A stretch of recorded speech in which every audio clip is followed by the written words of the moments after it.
எங்க ஊர்ல ஒரு மகான் வென்றிருக்காப்ல, ராஜீவ் காந்தியுடைய சொந்த சின்னத்தா மகன், அருமைச்சவர் ராகுல் காந்திக்கு very close relation, Manik Tagore அவர் பேரு. அவரு தம்பி உதயநிதி கிட்ட கேள்வி கேட்கிறாப்ல, தமிழக முதலமைச்சர் மேகதாது அணைக்காக மோடி அவர்கள் பிரதமர் மோடிக்கு கடிதம் எழுதியிருக்கிறார், நீங்கள் ஏன் சைலண்ட் மோடுக்கு போனீர்கள்?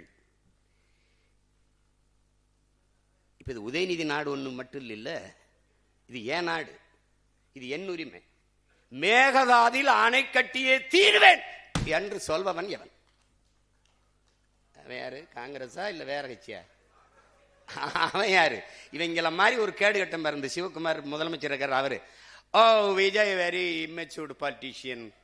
அவன் சொல்லியிருக்கான் இம்மெச்சூர்டு பாலிட்டிஷியன். அவர் சொல்றார் இம்மெச்சூர்டு பாலிட்டிஷியன், அது தமிழ்நாடு டிஎன்சி, அதை தமிழ்நாடு காங்கிரஸ் அவரோட கூட்டணி வைக்கும், அகில இந்திய காங்கிரஸ் திமுகவோட தான் இருக்கும்னு. என்னடா கட்சி இது?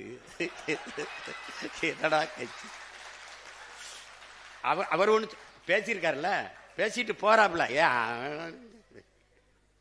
தங்கச்சி சோதிமணி ஒரு கட்சி வச்சிருக்கு, இவங்க ஒரு கட்சி வச்சிருக்காங்க, எங்க ஐயா சிதம்பரமா ஒரு மகன் ஒரு கட்சி வச்சிருக்காங்க.